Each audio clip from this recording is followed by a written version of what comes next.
Hello friends, मेरी सीझा Bihari exam portal channel पे आप सभी का स्वागत करता हूं। हम लोग पढ़ रहे हैं क्लास 10th साइंस का चैप्टर नंबर 2 जो आज आरंभ होने जा रहा है और वो है एसिड बेस एंड साल्ट के बारे में। तो पिछले लेक्चर जो हमारा हुआ था वो रासायनिक अभिक्रिया एवं समीकरण, मैंने वहां पूरे चैप्टर को मैंने अच्छे से समझाया। वहां से जो एग्जाम में क्वेश्चन आने की संभावना है वो भी मैं करवा दूंगा।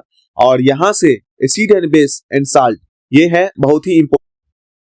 तो यहाँ पर जो आप देख रहे हो अम्ल, क्षार एवं लवण, तो ये जो अम्ल, क्षार एवं लवण है, तो पहले हम लोग अम्ल क्षार को यहाँ समझेंगे, लवण को बाद में समझेंगे। तो ये जो अम्ल, क्षार एवं लवण और एसिड एंड बेस, इस दोनों की बात जो है, तो यहाँ पे कुछ इंपॉर्टेंट इसके तथ्य हैं जिसको आपको हम बताना चाहते हैं। देखिए, और यहाँ से एग्जाम में पूछा भी जाता है। तो जैसे कि अम्ल और क्षार, इसके कुछ कॉन्सेप्ट हैं, ये कॉन्सेप्ट हमारे एग्जाम में काम आएंगे। अम्ल जो होता है उसे हम लिखते हैं एसिड, और क्षार जो होता है जिसे हम लिखते हैं बेस। क्षार को क्या लिखते हैं? बेस। अम्ल जो होता है उसे हम एसिड कहते हैं, क्षार जो होता है उसे हम बेस कहते हैं। लेकिन ये अम्ल नाम कहां से पड़ा, हम सभी को जानना जरूरी है। ये जो एसिड वर्ड की उत्पत्ति कहां से हुई है? हम तो एसिड जानते हैं, एसिड अम्ल को कहा जाता है, बेस क्षार को कहा जाता है। ये एसिड की उत्पत्ति कहां से हुई? तो हम आपको बता देना चाहते हैं, एसिड जो आया वर्ड वो एसिडस से आया है। किससे आया है? एसिडस। एसिड वर्ड की उत्पत्ति एसिडस से हुई है। और ये जो एसिडस होता है ना, इसका मतलब होता है खट्टा। क्या होता है? खट्टा होता है।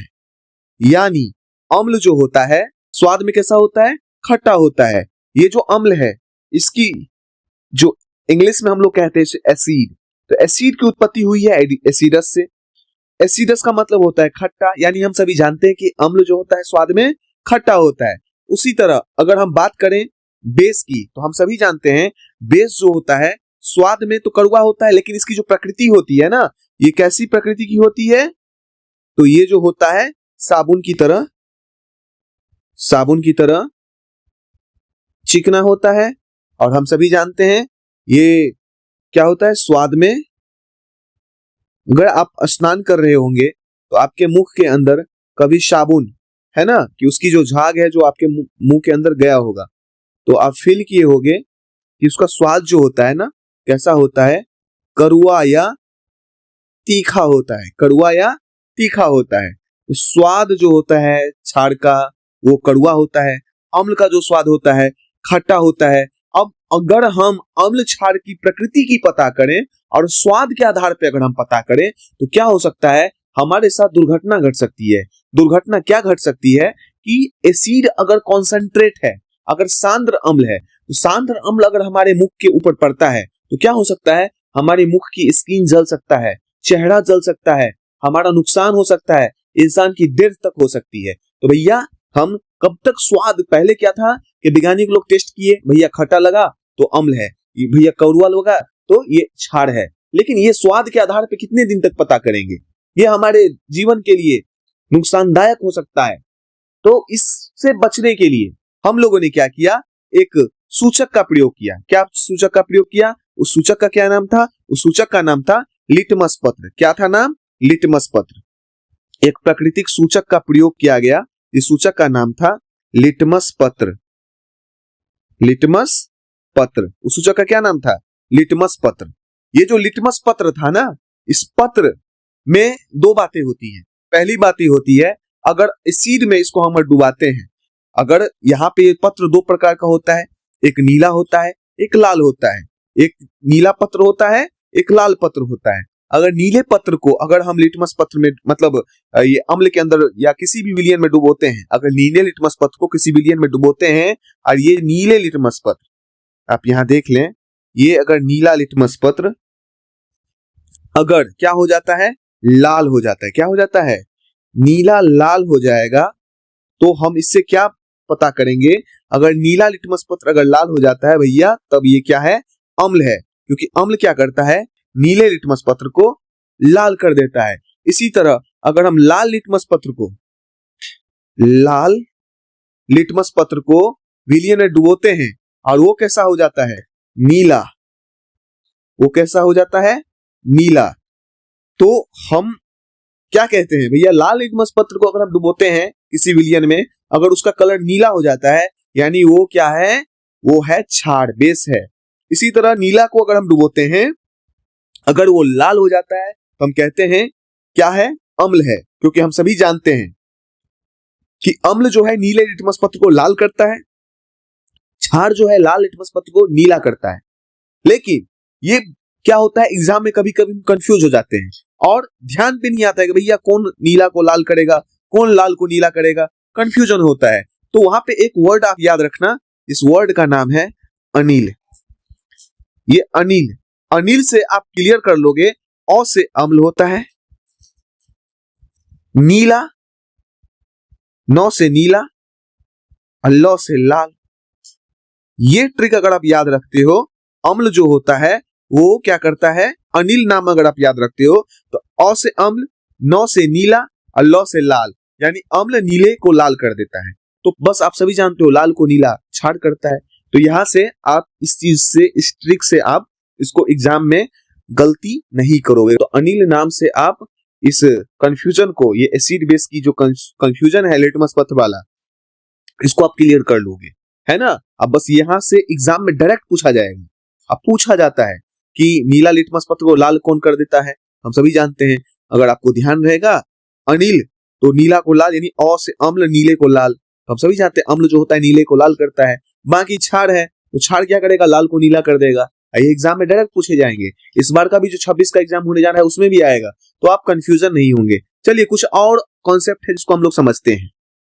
नाम आपको सुनने को मिलेगा, क्या सुनने को मिलेगा, ये जो एसिड बेस एंड साल्ट आप पढ़ रहे हैं, यहाँ पर जो भी आज का जो लेक्चर होने जा रहा है, इस लेक्चर में मैं आपको कोई भी प्रॉब्लम अम्ल क्षार से, जो चैप्टर के अंदर सांद्र क्या होता है, तनु क्या होता है, कॉन्सेंट्रेट क्या होता है ना, तो आपको प्रॉब्लम नहीं रहेगा। देखिए यहाँ पे जैसे कि आपको सुनने को मिलेगा तनु अम्ल, तो यहाँ पे देखिए कुछ कॉन्सेप्ट और आपको हम समझा दें।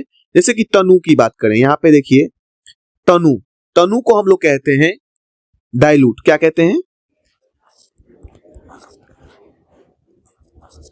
तनु को कहते हैं डाइल्यूट। एक सुनने को मिलेगा सांद्र, सांद्र को हम लोग क्या कहते हैं, कॉन्सेंट्रेट। कॉन्सेंट्रेट ये सांद्र होता है। एक सुनने को मिलता है कॉन्सेंट्रेशन।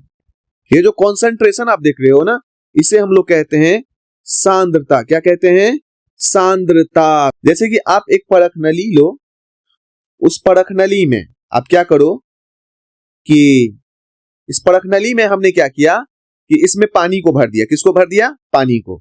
इस परख नली में वाटर को मैंने भर दिया। ये एक परख नली है और इसमें क्या भरा, जल को। किसको भरा, जल को, वाटर को भरा। ये जो वाटर है ना, और इसमें क्या किया हम लोगों ने, इसके अंदर है ना साल्ट को ऐड किया। ये जल है, इस जल में 1 टेबल स्पून साल्ट को ऐड किया। साल्ट आप सभी जानते हैं, जिसे हम लोग कहते हैं नमक। इस विलियन में ये जल जो है, इस जल में किसको मिलाया, 1 स्पून है ना, 1 स्पून साल्ट को ऐड किया। क्या किया, 1 स्पून इसके अंदर साल्ट को हम लोगों ने ऐड किया। 1 स्पून साल्ट को इसमें डाला। तो यहां पर जल जो है, ये जो जल आप देख रहे हो, ये किसके तरह व्यवहार कर रहा है, तो ये जो जल है प्राय सॉल्वेंट, सॉल्वेंट की तरह व्यवहार कर रहा है। और सॉल्वेंट को हम लोग कहते हैं, आप सभी जानते हैं, विलायक। क्या कहते हैं, विलायक कहते हैं, है ना। यहां पर वाटर जो है, जल जो है, ये विलायक है ना। अब यहां पे ध्यान दो, ये जो नमक है, ये नमक क्या है, सॉल्यूट है,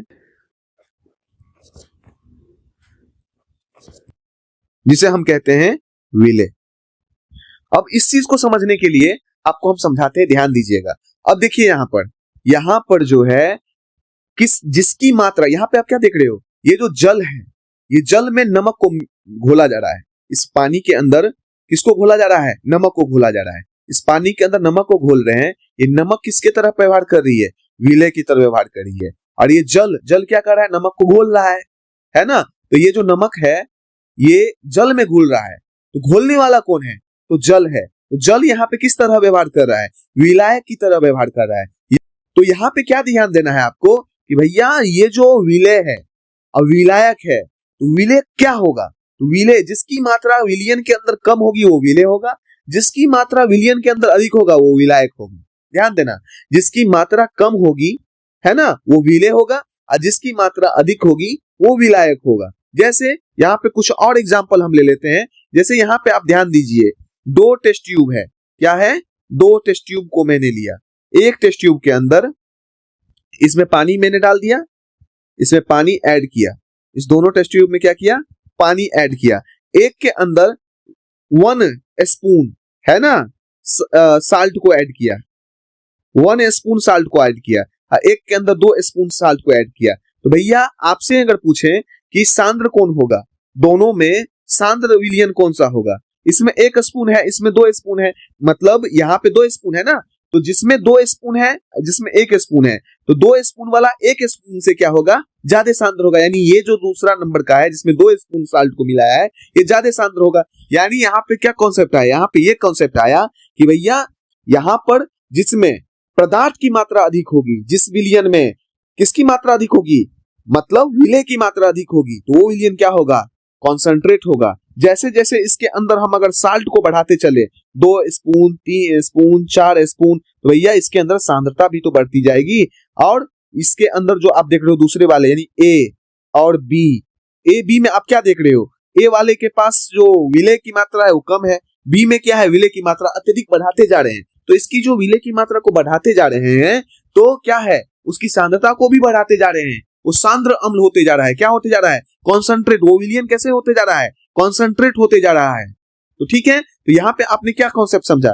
यहाँ पे कॉन्सेप्ट ये समझा कि भैया जिस विलयन के अंदर अब आपसे पूछा जाए एग्जाम में कि भैया जिसको मिलाते हैं, जिसमें मिलाते हैं, जिसको घोला जाए, जिसमें घोला जाए, तो भैया बताओ कि विलय कौन होगा, विलायक कौन होगा? तो जिसको हम घोलते हैं वो विलय होगा, जिसमें हम घोलते हैं वो विलायक होगा। यानी पदार्थ की मात्रा अगर अधिक होगी तो विलयन हमेशा क्या होगा? सांद्र होगा। पदार्थ की मात्रा अगर कम होगी, किससे? विलायक से। पदार्थ की मात्रा अगर विलायक से कम होगी वो तनु होगा। पदार्थ की मात्रा अगर अधिक होगी तो विलयन क्या होगा? मतलब विलायक से। विलायक से अगर पदार्थ की मात्रा अधिक होगी तो कॉन्सेंट्रेट भी तो अधिक होगा। तो ये बातें हैं। यहाँ पे कुछ कॉन्सेप्ट आपको यहाँ पे हम लिख के समझाते हैं ताकि एग्जाम में आप कंफ्यूज नहीं होंगे। पहला कॉन्सेप्ट क्या है? तो पहला कॉन्सेप्ट है तनु के लिए, यानी विलय जो होगा ना, विलय की मात्रा क्या होगी? कम होगी। किससे? विलायक से। यहां लिख सकते हैं विलयन में जल की मात्रा, विलयन में जल की मात्रा क्या होगी? जल की मात्रा, या यहां पे जल की मात्रा क्या है? विलायक है ना, विलायक की मात्रा किससे? अपेक्षाकृत। अपेक्षाकृत किससे अधिक होगी? मतलब अधिक होगी, अधिक होता है। यहां ध्यान दें, क्या ध्यान देना है? तनु अम्ल की सिचुएशन, या तनु किसे कहेंगे? डाइल्यूट किसे कहेंगे? तो किसी विलयन में अगर विलय की मात्रा अगर कम होती है विलायक से, यानी विलयन में जल की मात्रा या विलायक की मात्रा अपेक्षाकृत अधिक होती है, तो विलयन क्या होता है? तनु विलयन होता है। इसी तरह सांद्र की अगर हम बात करते हैं, सांद्र में क्या होता है कि विलय की मात्रा क्या होती है? विलय की मात्रा क्या होती है? विलायक से, विलय की मात्रा विलायक से, विलय की मात्रा विलायक से क्या होती है? अधिक होती है। ये जो आप चिन्ह देख रहे हो ना, ये अधिक का है। अगर इधर घुमा है तो विलय अधिक है, अगर इधर घुमा है तो विलायक अधिक है। ठीक है, तो इसमें कंफ्यूजन नहीं होना है। यानी इसको ऐसे लिख सकते हैं, विलय की मात्रा, विलय की मात्रा विलायक से, विलय की मात्रा विलायक से क्या होता है? इसमें अधिक या जल की मात्रा या जल की मात्रा विलायक से, विलायक की मात्रा कम होता है। यहां पे क्या आपने समझा? यहां पे कंफ्यूज नहीं होना है। आपको देखने को मिलेगा कॉन्सेंट्रेट एसिड, डाइल्यूट एसिड, मतलब सांद्र अम्ल में क्या होता है, सांद्र अम्ल में जल की मात्रा या विलायक की मात्रा कम होता है। इसी तरह विलय की मात्रा विलायक से या जल की मात्रा विलायक की मात्रा कम होती है। यहाँ पे आप ध्यान देना, विलय में, विलयन में जल की मात्रा या विलायक की मात्रा अपेक्षाकृत अधिक होती है। तो ये क्या होता है? तनु होता है। ये क्या होता है? सांद्र होता है। तो इसमें आपको कोई कंफ्यूजन नहीं होगा। अगर नहीं होगा तो और कुछ कॉन्सेप्ट है जिसको हम लोग समझते हैं। चलिए आगे बढ़ते हैं। ये जो क्लास 10th है, यहां पर हम लोग पढ़ते हैं, जो जलीय विलयन के अंदर पढ़ते हैं, जलीय विलयन के अंदर पढ़ते हैं कि भैया जो अम्ल होता है वो H+ आयन देता है और जो क्षार होता है OH- आयन देता है। ये कहां से आया, है ना? तो यहाँ पे कुछ वैज्ञानिक हुए हैं, उसमें से एक हुए हैं आरेनियस के अनुसार। तो इनका जो कॉन्सेप्ट है, क्या कॉन्सेप्ट है, आइए समझते हैं। यही आरेनियस का कॉन्सेप्ट हमको पूरे एसिड बेस साल्ट में समझना है। तो इन्होंने क्या किया था एसिड बेस के लिए, तो इनका कॉन्सेप्ट अम्ल के लिए क्या था? तो हम सभी जानते हैं जो अम्ल जो होगा वो क्या होगा, जो जलीय विलयन में H+ आयन दे। पहला कॉन्सेप्ट क्या था? जो जलीय विलयन में क्या दे? H+ आयन दे। H+ आयन दे वो क्या होता है? अम्ल होता है। और क्षार के लिए इन्होंने क्या बोला था? जो जलीय विलयन में OH- आयन दे वो क्या होगा? बेस होगा। जो जलीय विलयन में H+ आयन दे, जो जलीय विलयन में OH- आयन दे, जो H+ आयन देगा वो क्या होगा? अम्ल होगा। जो OH- आयन देगा वो क्या होगा? क्षार होगा। इसके कुछ उदाहरण है। इसके क्या है? कुछ उदाहरण को हम लोग समझते हैं कि भैया कौन ऐसा अम्ल होगा जो H+ आयन देगा। तो पहला जो है ये क्या है, हम सभी देखते हैं। पहला जो अम्ल का उदाहरण है वो है HCl। दूसरा जो है HNO3। क्या है? HNO3। और तीसरा जो उदाहरण है वो क्या है? H2SO4। और एक और होता है ना? एक चौथा भी होता है जिसकी चर्चा यहां नहीं होगी, क्योंकि आरेनियस का सिद्धांत तो वही लागू होगा जहां पर क्या होगा? प्रबल अम्ल होगा या तो प्रबल क्षार होगा। प्रबल अम्ल होगा या प्रबल क्षार, या तो प्रबल अम्ल हो या प्रबल क्षार हो। तो ये जो है प्रायः ये क्या है? वीक एसिड है। तो आरेनियस के कॉन्सेप्ट में, ये आरेनियस के सिद्धांत में वीक एसिड की कोई बात नहीं होती है। यहाँ पे स्ट्रॉन्ग एसिड की ही बात होती है। अब प्रायः ये सभी जो देख रहे हो ना, तो हम सभी इसको जानते हैं। क्या यहाँ पर इसको हम सभी जानते हैं, हाइड्रोक्लोरिक एसिड। ये क्या है? नाइट्रिक एसिड है। ये क्या है? सल्फ्यूरिक एसिड है। ये तीनों एसिड है। लेकिन ये तीनों जो एसिड आप देख रहे हो ना, ये तीनों एसिड कैसे एसिड है? ये तीनों एसिड जो है वो स्ट्रॉन्ग एसिड है। कैसे एसिड है? ये तीनों जो है स्ट्रॉन्ग एसिड है। आरेनियस का सिद्धांत अगर लगाना है तो जलीय विलयन में, क्योंकि जो आसानी से, है कि नहीं, H+ आयन दे देगा, जो आसानी से H+ आयन दे देगा वही क्या होगा? वो अम्ल होगा, स्ट्रॉन्ग एसिड होगा। ठीक है, ये बस स्ट्रॉन्ग एसिड की ही बात करते हैं। और कैसा एसिड? जो आसानी से H+ आयन दे दे, तुरंत H+ आयन दे दे, है ना? तुरंत H+ आयन दे दे, आसानी से H+ आयन दे दे। ये सभी जो एसिड तीनों आप देख रहे हो ये प्रायः कैसे एसिड हैं? तो ये सभी मिनरल एसिड हैं। कैसे एसिड हैं? Mineral acid. अब मिनरल एसिड को हम लोग क्या कहते हैं? खनिज का अम्ल। क्या कहते हैं? खनिज। और ये खनिज अम्ल क्या होते हैं? और ये सभी एसिड जो है प्रायः कैसे हैं? इनऑर्गेनिक एसिड हैं।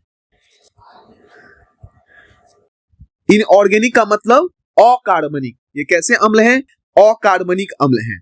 और ये तीनों एसिड की बातें यहां पर हो रही है, जो आसानी से H+ आयन दे दे। तो HCl कितना H+ आयन देगा? तो एक। HNO3 कितना H+ आयन देगा? तो एक। H2SO4 कितना H+ आयन देगा जलीय विलयन में? तो दो। तो यहाँ पर ये तीनों क्या है? प्रायः स्ट्रॉन्ग एसिड है। तो यहाँ पे आपको कोई दिक्कत ही नहीं है, कोई कंफ्यूजन नहीं है। और इसका कुछ साधारण नाम भी होता है जिसको हम लोग जान लेते हैं। ये HCl जो जान रहे हो ना, ये हमारे अमाशय में भी पाया जाता है। ये HCl को कहते हैं हम लोग हाइड्रोक्लोरिक अम्ल भी कहते हैं, और नमक का अम्ल या नमक का तेजाब के नाम से जानते हैं। HCl को क्या कहते हैं? नमक का अम्ल या नमक का तेजाब। अगर आप कॉपी में लिखना चाहते हो तो लिख भी सकते हो, और जब हम पढ़ा रहे होते तो आप कॉपी पेन लेकर के साथ में नोट्स करते चलो, है ना। HNO3 को हम लोग कहते हैं सोडे का अम्ल या सोडे का तेजाब। क्या कहते हैं HNO3 को? सोडे का अम्ल या सोडे का तेजाब। H2SO4 को कहते हैं गंधक का अम्ल या गंधक का तेजाब। और स्ट्रॉन्ग एसिड की ही बात होगी, आरएनएस के कॉन्सेप्ट में किसकी बात होगी? आरएनएस का सिद्धांत में किसकी बात होगी? स्ट्रॉन्ग एसिड की ही बात होती है। और वैसे एसिड जो जलीय विलयन में H+ आयन आसानी से दे देता है। अब आती है क्षार की बातें। तो क्षार में क्या होता है? तो हम सभी जानते हैं जो जलीय विलयन में OH- आयन दे, तो OH- आयन देने वाला ऐसा कौन सा क्षार होगा? तो यहां पर पहले नंबर का जो क्षार होगा वो होगा NaOH। क्या होगा? NaOH। और ये जो NaOH है ना, इसे हम लोग क्या कहते हैं? Caustic soda. क्या कहते हैं? Caustic soda. ये कास्टिक सोडा क्या है? स्ट्रॉन्ग, प्रबल क्षार है। क्या है? प्रबल क्षार। इसी तरह दूसरे नंबर की अगर हम बात करें तो क्या होगा? KOH, potassium hydroxide. ये है सोडियम हाइड्रोक्साइड। इसे क्या कहते हैं? Caustic potash. क्या कहते हैं? Caustic potash. एक हो गया कास्टिक सोडा, एक क्या हो गया? Caustic potash. ये दोनों क्या है? प्रबल क्षार हैं, और ये आसानी से OH- आयन दे देते हैं। तो आर्हेनियस का सिद्धांत प्रबल अम्ल और प्रबल क्षार की ही बात करती है, स्ट्रॉन्ग एसिड की ही बात करती है। और जो आसानी से जल में तुरंत H+ आयन दे दे वो अम्ल होगा, जो आसानी से OH- आयन दे दे वो क्या हो जाएगा? क्षार हो जाएगा। लेकिन इसका कॉन्सेप्ट बस जलीय विलयन में ही लागू होता है, दूसरे जगह नहीं लागू होता है। तो उम्मीद करते हैं आपने इसको समझा। तो और कुछ एग्जाम्पल्स हैं और कुछ अम्ल क्षार के डेफिनेशंस हैं जिसको हम लोग आइए समझ लेते हैं। अब देखिए आपको कुछ कॉन्सेप्ट आपको हम और दे देते हैं। ये देख रहे हैं अम्ल और क्षार। यहाँ पे जो याद रखने वाली बातें हैं जिसको आप याद रख सकते हैं, ये आपको एग्जाम में काम आएगा। यहाँ पे प्रबल अम्ल जो है और इस चैप्टर में भी काम आएगा। ये प्रबल अम्ल किसे किसे कहते हैं? तो कौन कौन से प्रबल अम्ल होते हैं? जैसे HCl, H2SO4, HNO3, ये सभी क्या है? प्राय प्रबल अम्ल के उदाहरण हैं। दुर्बल अम्ल की अगर बात करें तो CH3COH, लैक्टिक अम्ल और ऑक्जेलिक अम्ल, ये सभी क्या है? प्राय दुर्बल अम्ल के श्रेणी में आते हैं। प्रबल अम्ल में कौन कौन आता है? तो HCl आता है, H2SO4 आता है, HNO3 आता है। दुर्बल अम्ल में कौन कौन आता है? CH3COH आता है, लैक्टिक अम्ल आता है, ऑक्जेलिक अम्ल आता है। इसी तरह सांद्र अम्ल की अगर हम बात करें तो सांद्र अम्ल में कौन आता है? जिसमें अम्ल की अधिक मात्रा में होती है, जिसमें अम्ल अधिक मात्रा में होती है उसे हम सांद्र अम्ल कहते हैं। कॉन्सेंट्रेशन अभी हम समझाए हैं आपको।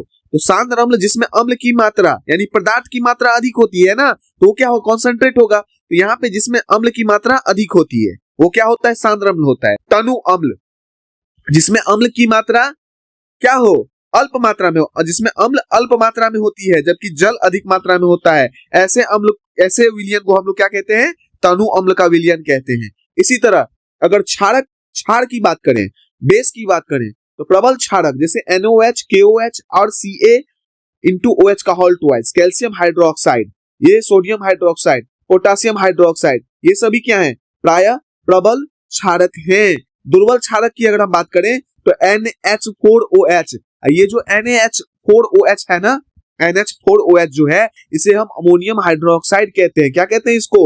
Ammonium hydroxide. ये क्या है? दुर्बल क्षारक है। क्षार जो है एल्कलाई, इसकी परिभाषा की अगर बात करें, जल में घुलनशील क्षारक को क्षार कहते हैं। जल में घुलनशील क्षारक को क्या कहते हैं? क्षार कहते हैं, एल्कलाई कहते हैं। वैसे क्षारक है ना, वैसे क्षारक जो जल में घुलनशील हो, जो जल में घुलनशील हो, क्या कहलाता है? क्षार कहलाता है। जैसे NaOH, NaOH की बात करें, KOH की बात करें और Mg*OH का बात करें, ये मिल्क ऑफ मैग्नीशिया, ये सभी क्या है? ये एल्कलाई है। ये क्या है? एल्कलाई है। ये क्या होते हैं? जल में घुलकर क्षार प्रदान करते हैं, है ना। ये ऐसे क्षारक हैं जो जल में घुलनशील होते हैं और घुलकर क्या प्रदान करते हैं? क्षार प्रदान करते हैं। तो क्षार की अगर बात करें, एल्कलाई की बात करें जल में घुलनशील क्षारक को क्षार कहते हैं। लवण की बात करें, लवण अम्ल है ना, लवण अम्ल व क्षारक की परस्पर अभिक्रिया से प्राप्त होता है। यानी अम्ल और क्षारक की परस्पर अभिक्रिया होगा तो क्या बनेगा, संगत लवण और जल का निर्माण होगा, जो कि चैप्टर में हम लोग समझेंगे अभी। तो लवण जो होता है अम्ल और और क्षारक की परस्पर अभिक्रिया से प्राप्त होता है। तो ये बातें इस चैप्टर में आपको इंपॉर्टेंट जो है रोल जो है प्ले करेगा, तो आप इसको याद कर लेंगे और उम्मीद करते हैं आप इसको समझ पाए होंगे। जो आज जो हम आपको समझाए हैं जितनी बातें, तो आपको ये सारी बातें जो है आपको समझ में प्राय आया होगा, ये कॉन्सेप्ट आपको समझ में आया होगा। अगर आया होगा तो आप इसके शॉर्ट नोट्स बना करके क्या करेंगे, समझ के याद रखेंगे। हमारे नेक्स्ट लेक्चर में आपको हम acid base and salt NCERT का जो है ये सेकेंड अध्याय जो है हम लोग शुरू करेंगे, चैप्टर से समझेंगे। ये कुछ कॉन्सेप्ट आपको समझाना जरूरी था ताकि आपको इस चैप्टर के अंदर किसी भी तरह का एसिड बेस से जो है संबंधित कोई प्रॉब्लम आपको ना हो। चलिए नेक्स्ट वीडियो में फिर मिलते हैं, तब तक के लिए धन्यवाद। अगर आपने इस चैनल को सब्सक्राइब नहीं किया है, लाइक नहीं किया है, शेयर नहीं किया है तो जरूर करें। अगर आपको समझ में आया है तो कमेंट्स बॉक्स में जरूर लिखें। चलिए फिर मिलते हैं।